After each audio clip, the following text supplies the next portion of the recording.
Good afternoon to all. So in last class, I have discussed about the pharmacokinetics of atropine and individual actions of atropine substituents and therapeutic uses and side effects of anticholinergic drugs. Okay, so in that anticholinergic topics, two more subtopics are left in anticholinergic drugs. So that is atropine toxicity and its treatment and drug interactions of anticholinergic drugs.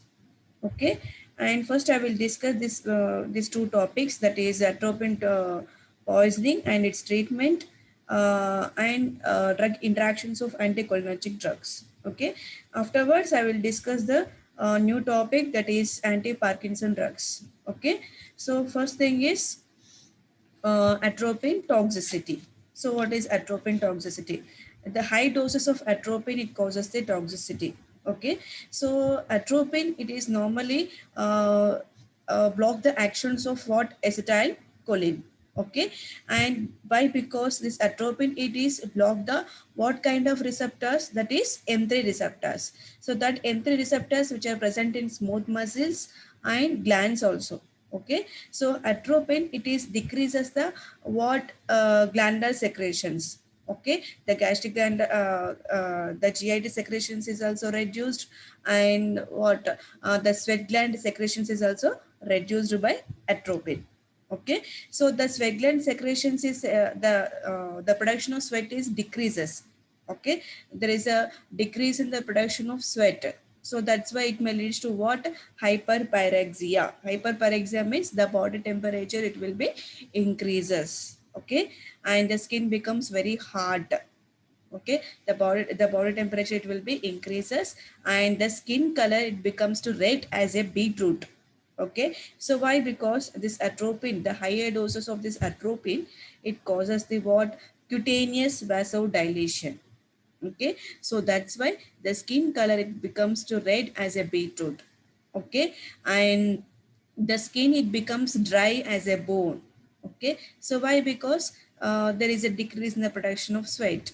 Okay, due to blockade of what kind of receptors? That is M3 receptors. Okay, so that's why the dry skin, it will be appears. Okay, and next one is the person is become as a the person is becomes blind as a bat. Okay, why? Because this atropine, it is causes the mydriasis effect. Okay, so it is mydriasis, that is dilation of pupil. Okay, so then what will happen here? There is a loss of light reflex, and there is a loss of accommodation. Okay, and that's why it may lead to what? Psychopelgia, means the loss of near vision. Okay, so the atropine toxicity main symptoms is what? The body temperature is increases, that is hyperpyrexia. The skin becomes very red as a beetroot due to cutaneous vasodilation. That skin becomes very dry as a bone due to decrease in the production of the sweat. Okay, and the skin, what? The person becomes blind as a bat due to mydriasis effect and psychopelgia effect. Okay, because of there is a loss of accommodation. So why? Because this atropine, the high doses of atropine is causes the paralysis of ciliary muscles. Okay, so as a result of paralysis of ciliary muscles, then what will happen? The cyclopelgia happens, means there is a loss of near vision.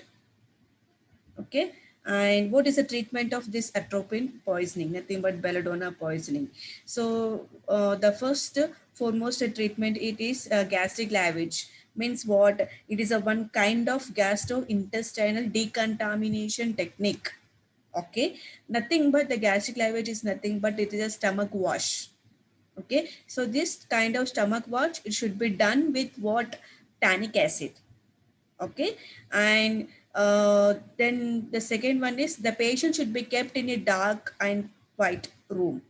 Okay, and the ice bag should be applied to the particular patient to reduce the body temperature.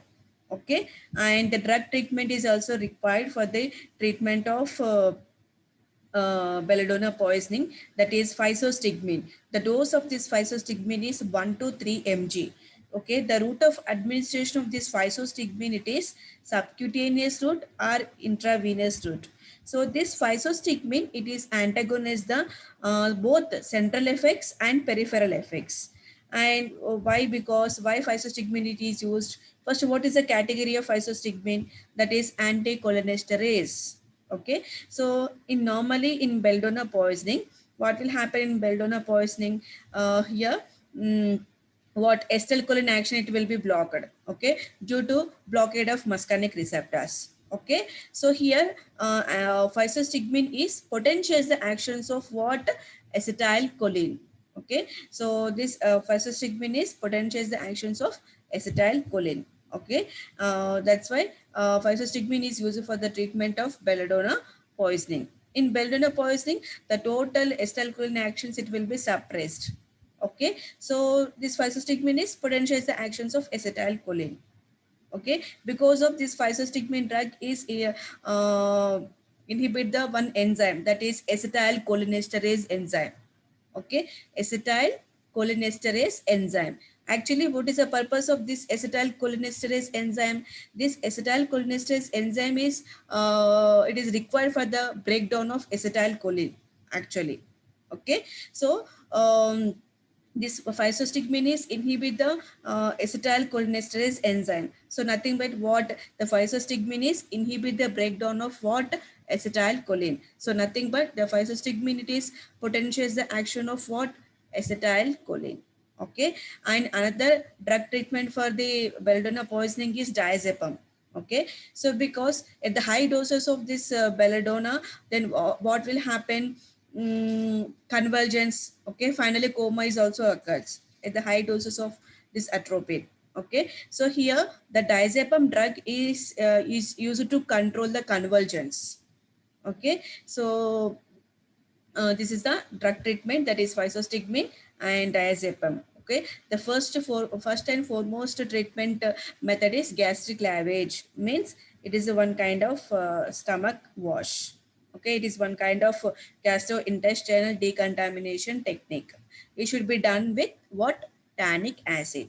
Okay, and the patient should be kept in dark room. Ice bag should be applied to reduce the body temperature. And the drug treatment is two, that is physostigmine potentiates the actions of acetylcholine, and diazepam is used to control the convulsions. Okay, and next one is the drug interactions, anticholinergic drugs interactions. Okay, so when these anticholinergic drugs are used along with other drugs, okay, then what will happen? The absorption of the drugs is, it is decreases. Why absorption of the drugs is decreases? Because uh, this atropine, it is delays the gastric emptying. Okay, so what is gastric emptying? Means the time required for the movement of gastric contents from stomach to the small intestine. Okay, so that is called as gastric emptying. Okay, the time required for the movement of gastric contents from the stomach to intestine, that is called as gastric emptying. Here this anticholinergic drug, that thing but atropine, that atropine, it is delays the gastric emptying. Okay, so then what will happen? The drug, it will be what accumulated in the what stomach only, along with food. The drug, the drug also, it will be accumulated in the stomach. Okay, so that's why the absorption of the many drugs, it will be decreases. Okay, so when the drugs is used along with anticholinergic drugs. Okay, for example, atropine, it is delays the gastric emptying. Okay, and the second one is antacids. Okay, antacids is neutralize the gastric environment, right? So this antacid, it is interfere with the absorption of anticholinergic drugs. Why? Because these antacids are neutralize the gastric environment. Okay, so that's why there is a absorption of the anticholinergic drugs, it will be decreases. Okay, and the third one is antihistamines and tricyclic antidepressants, phenothiazines and pethidine. Okay, so these drugs having what anticholinergic property. Okay, so when these drugs are used along with another anticholinergic drugs, then what will happen? Okay, so this antihistamines, tricyclic antidepressants, phenothiazines, this all four categories of these drugs having anticholinergic property. So when these drugs are used along with our anticholinergic drugs, then what will happen? There is a potentiation of potentiate the side effects of anticholinergic drugs, because of both are these antihistamines and tricyclic antidepressants having the anticholinergic property. Okay, so when these drugs are used along with anticholinergic drugs, means there is a additive side effects, it will be increases, means the potential the side effects of anticholinergic drugs. Okay, so these are the drug interactions of anticholinergic drugs. Okay, next one is I will start the new topic, that is anti-Parkinson drugs. Okay, uh, first, what is Parkinson disease? Okay, Parkinson, it is a slowly progressive chronic neurological disease. Okay, it is a slowly progressive chronic neurological disease. So it is mainly affect the small area of nerve cells. Okay, mainly affects the small area of nerve cells in an area of the brain. Okay, that area is known as substantia nigra. Substantia nigra. Okay, so mainly what kind of nerve cells that Parkinson disease is mainly occurs due to loss of dopaminergic neurons. Okay, especially those neurons which produces the dopamine. Okay, that kind of neurons is called as dopaminergic neurons. Okay, so mainly this Parkinson disease mainly occurs due to loss of dopaminergic neurons. Okay, in substantia nigra. Okay, so what is substantia nigra? Substantia nigra means what? It is a part of the basal ganglia. Okay, and it is present in the midbrain. Okay, and what is the function of dopamine? Dopamine, it is a neurotransmitter. It is act as a signal. Okay, so this neurotransmitter, what the main function of this neurotransmitter, it is coordinate the body movement. Okay, note down, dopamine, it is mainly coordinate the body movement, that is smooth and balanced muscle movement.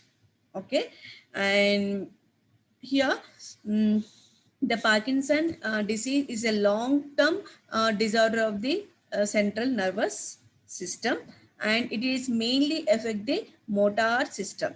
Okay, but in normal person, the levels of excitatory neurotransmitter and inhibitory neurotransmitter should be in equal state, that is acetylcholine and dopamine. Okay, the level should be equal. Okay, but the persons who are suffering with Parkinson disease, okay, in that person, the acetylcholine level, it should be a normal. Okay, but the level of the dopamine, it is decreases. Okay, the level of the dopamine, it is decreases. So that's why the acetylcholine, it will shows the overactivity in basal ganglia. So what is the function of basal ganglia? Basal ganglia play a major role in the coordinate the body movement. Okay, so here the dopamine activity, sorry, that acetylcholine activities increases at the basal ganglia. Okay, and why acetylcholine activities increases? Because of the deficiency of what? Dopamine neurotransmitter. As a result of deficiency of the dopamine neurotransmitter, here that the remaining that neurotransmitter is acetylcholine. That acetylcholine or neurotransmitter or the activity is what? Increases. Okay, so that acetylcholine overactivity is responsible for the symptoms of what? Parkinson disease. It is responsible for the symptoms of Parkinsonism. Okay, and what is the symptoms of Parkinsonism? Okay, what is the symptoms? That is, Parkinson disease mainly characterized by what? Rigidity, tremors, and bradykinesia. Okay, means slowness in movement, shaking. Okay, and stiffness. Okay, these are the main symptoms of Parkinsonism. And masked face and forward tilt of the trunk. okay, and reduces the arm swinging, okay, and hand tremors mean hand shaking, and flexed elbows, okay, flexed elbows, and flexed wrist, okay, and back rigidity means the stiffness, okay, and stupend posture, nothing but the rounded shoulders are forward lean of the head, okay, forward lean of the head, or forward lean forward lean of the whole body, or forward lean of the only head, okay. Next, the tremors at the legs region, okay, and the slightly flexed hip region or knees region, okay, and the shuffling of the steps are the length in between the steps, it should be short, okay, and these are the Parkinson disease symptoms. Mainly the motor symptoms it will be develops, okay, mainly the Parkinson disease is mainly affect the motor system. So why? Because the Parkinson disease mainly occurs due to loss of dopaminergic neurons. Actually, dopaminergic neurons is produces the dopamine neurotransmitters. Okay, that dopamine neurotransmitter is coordinate the muscle movement. Okay, so here in basal ganglia, especially in which region? Substantia nigra. Okay, the substantia nigra is a part of what uh, substantia nigra is a part of it is present in a basal ganglia, okay, that basal ganglia is coordinate the what our body movement, okay. So mainly it occurs due to deficiency of dopaminergic neurotransmitters, and overactivity as a result of deficiency of the dopamine neurotransmitter, the acetylcholine activity is increases at the basal ganglia, okay. And what is the goal of the most common anti-Parkinson drugs, okay, what is the main goal of most common anti-Parkinson drugs? So that is either replace the dopamine levels in the brain, okay, the replace the dopamine levels in the brain, or mimics the actions of dopamine, okay, either mimics the actions of the dopamine or increase in the levels of dopamine in the brain, okay. So here the mainly two categories of the anti-Parkinson drugs is there, that is anticholinergic drugs and dopaminergic drugs, okay. Anticholinergic drugs are blocks the actions of acetylcholine, okay, or compensate the low levels of dopamine, okay. And the dopaminergic drugs are the main aim of the dopaminergic drugs is replace the dopamine or inhibit the degradation of dopamine in the brain, okay. So these are the main treatment anti-Parkinson drugs goals, okay. Mainly two categories of the drugs is there, anticholinergic drugs and dopaminergic drugs, okay. And what is the drug classification? Anti-Parkinson drugs classification, first thing is drugs acting on dopaminergic system, okay. So first one is dopamine precursor. The name of that dopamine precursor, it is levodopa. And the second category is peripheral decarboxylase inhibitors, examples carbidopa and benserazide, okay. And the third category is dopaminergic agonist, that is bromocriptine, ropinirole, and pramipexole. And monoamino oxidase enzyme B inhibitors, example salicylin and racesilin. And catechol O methyl transferase inhibitors, example entacapone and tocilacapone. And dopamine facilitators, examples amantadine, okay. And second category, only anti-Parkinson drugs are divided to two main categories, that is dopaminergic drugs and drugs acting on cholinergic system. So the central anticholinergic drugs, that is TRI, not TEI, okay, note down, trihexyphenidyl and procyclidine and piperidine, okay. And antihistamines examples is orphanadrine and promethazine, okay. So these are the examples of anti-Parkinson drugs, okay. This is a classification of anti-Parkinson drugs. Mainly two categories is there, and the first thing is levodopa. Okay, the dopaminergic drugs, I will discuss one by one. Each category, mechanism of action, and what is a pharmacokinetics, and what is a pharmacodynamics, and side effects and uses also.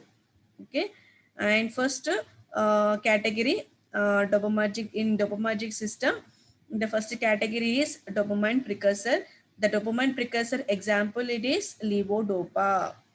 Okay, so see this levodopa. Levodopa, it is a metabolic precursor of the dopamine.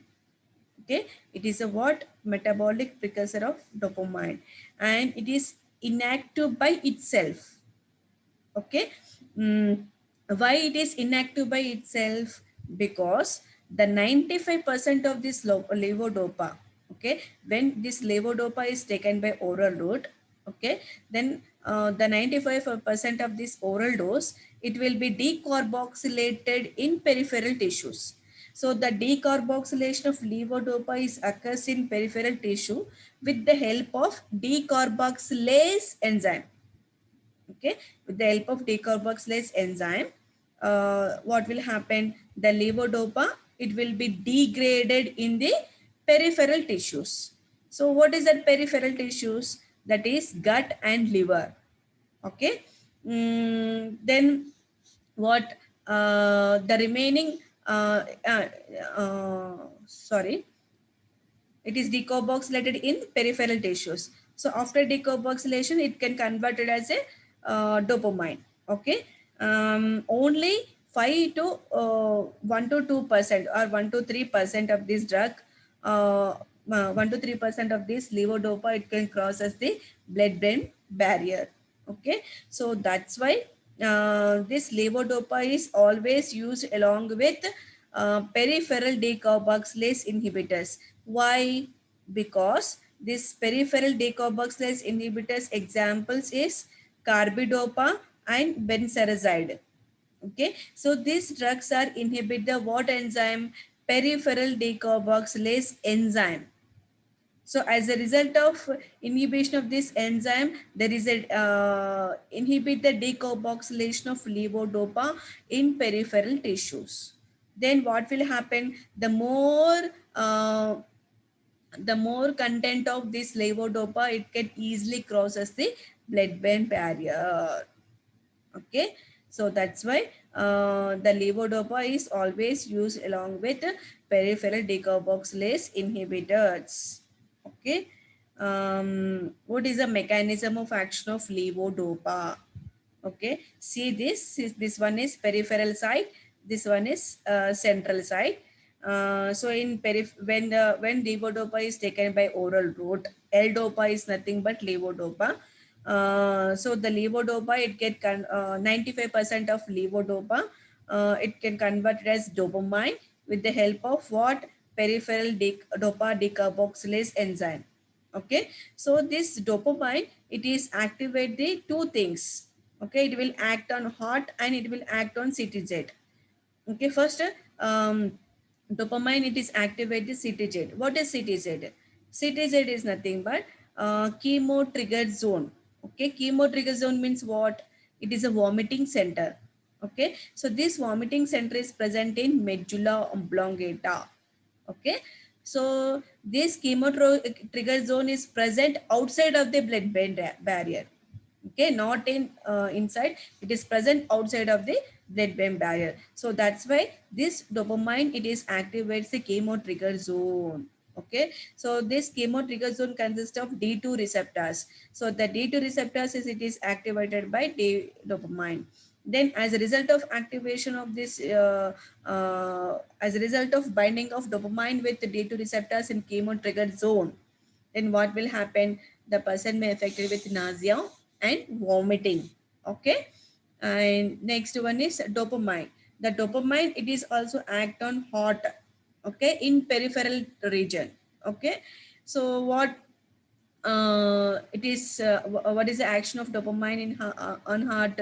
That is tachycardia, palpitations, and postural hypotension. Okay, so dopamine act on CTZ, it is nausea and vomiting. Dopamine act on heart is tachycardia, palpitation, and postural hypotension. and only 1 to 2% of the levodopa it can crosses the blood-brain barrier. Okay, so that's why the levodopa it get converted as a dopamine in the central dopa decarboxylase enzyme. Dopa decarboxylase enzyme it is present in peripheral nerve region, and it is present in the central nerve regions also. Okay, so in the presence of dopa decarboxylase enzyme, the levodopa it get converted as dopamine. Okay, so this dopamine it is interact with what D2 receptors. Okay, so then what will happen? It is interact with the D2 receptors. This D2 receptors is present in basal ganglia. Okay, so then what will happen?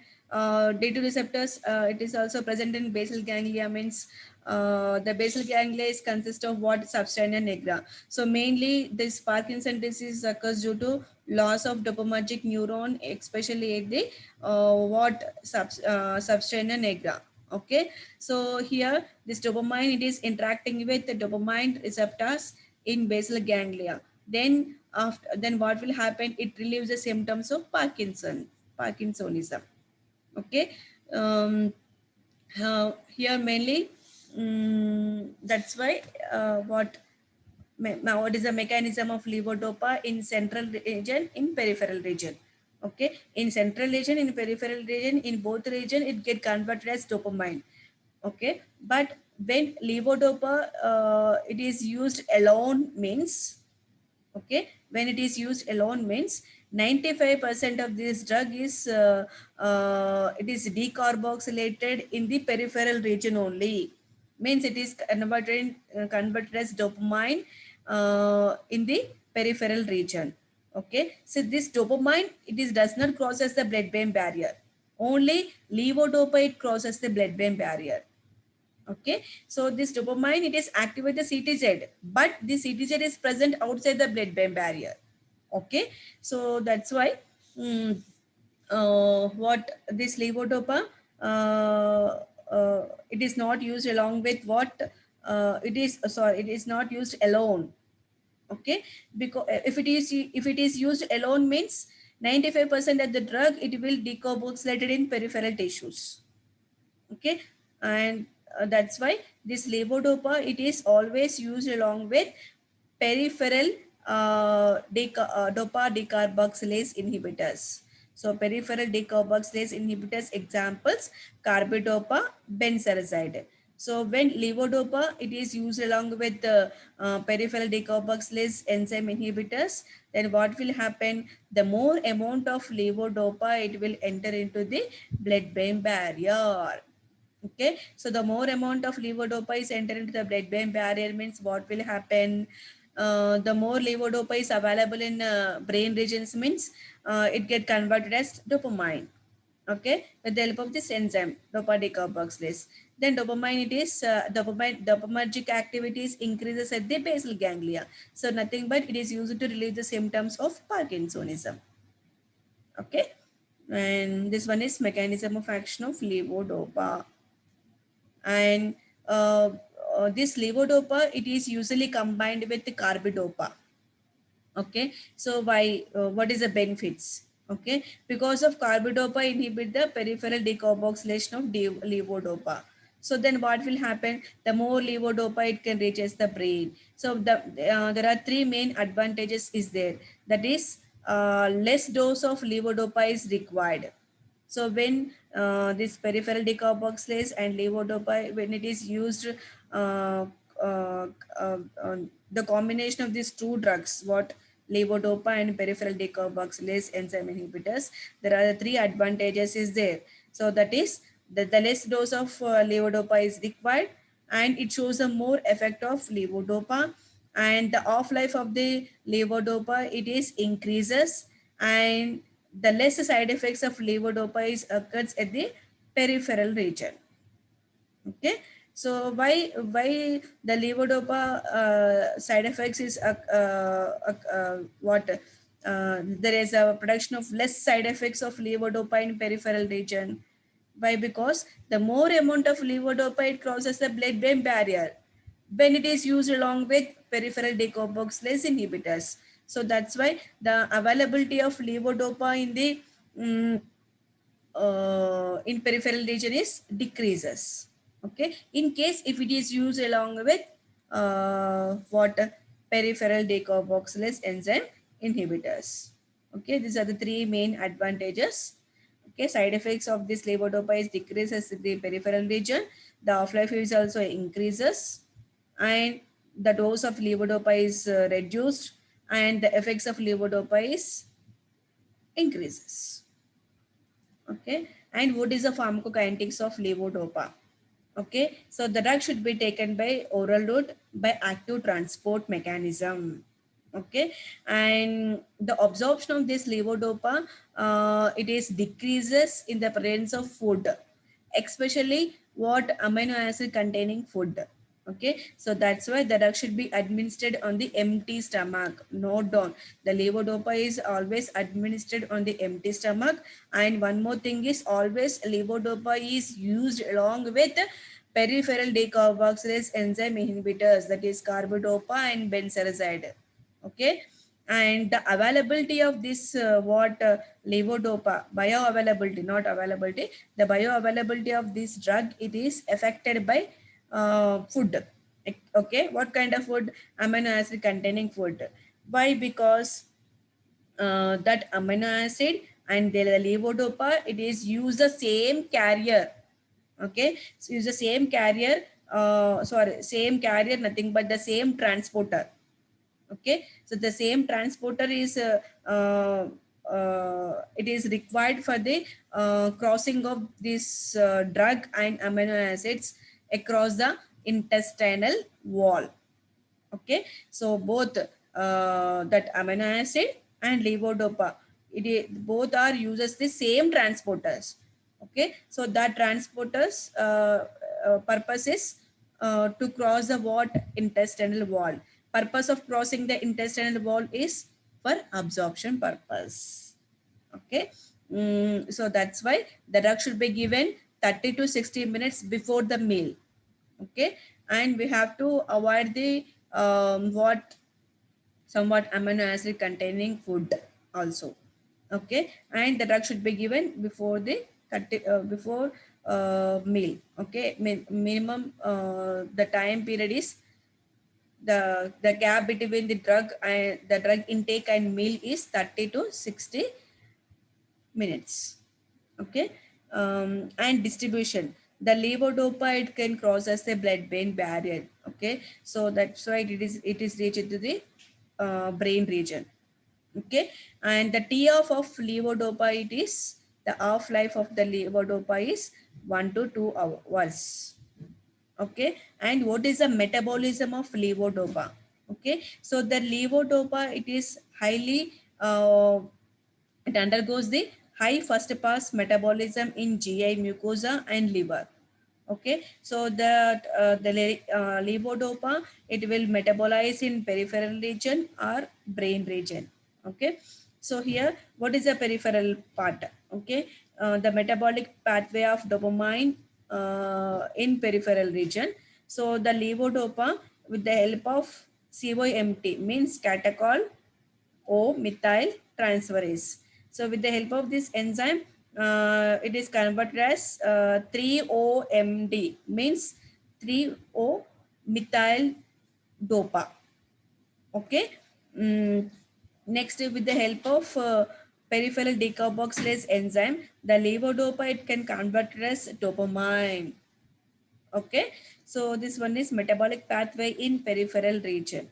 Okay, so here some drugs is there, the peripheral decarboxylase enzyme inhibitors, that is carbidopa and benserazide. These two drugs are inhibit the peripheral decarboxylase enzyme. Then there is no conversion of levodopa to dopamine.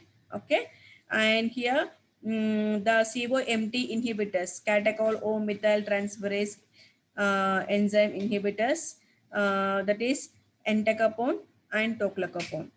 Okay, as a result of blockade of these two what CYMT inhibitors and peripheral decarboxylase enzyme inhibitors.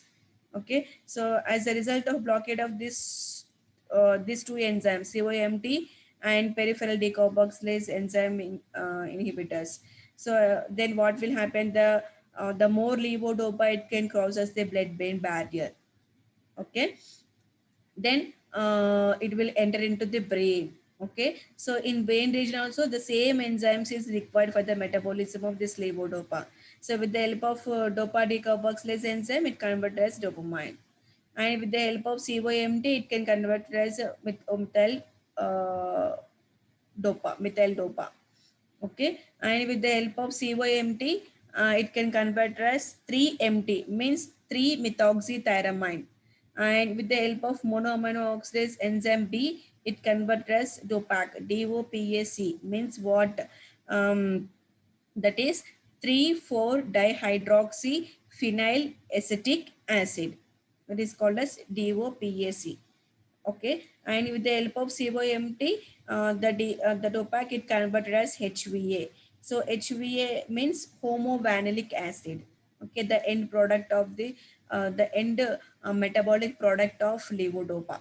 Okay, and 3-methoxythyramine it get converted as homovanillic acid, that is HVA, in the presence of monoamino oxidase enzyme B.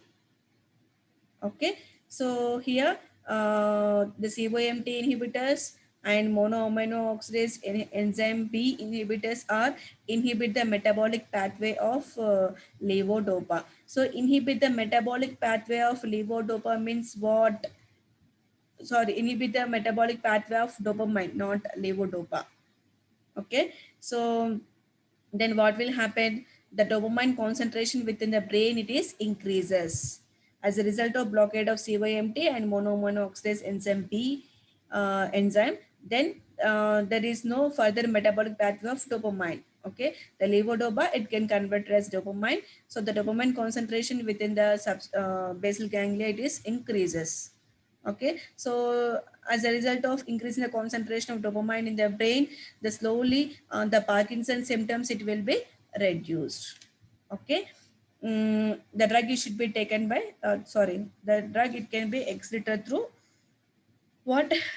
Urine. Okay, so this one is pharmacokinetics of levodopa: absorption, metabol distribution, metabolism, and excretion.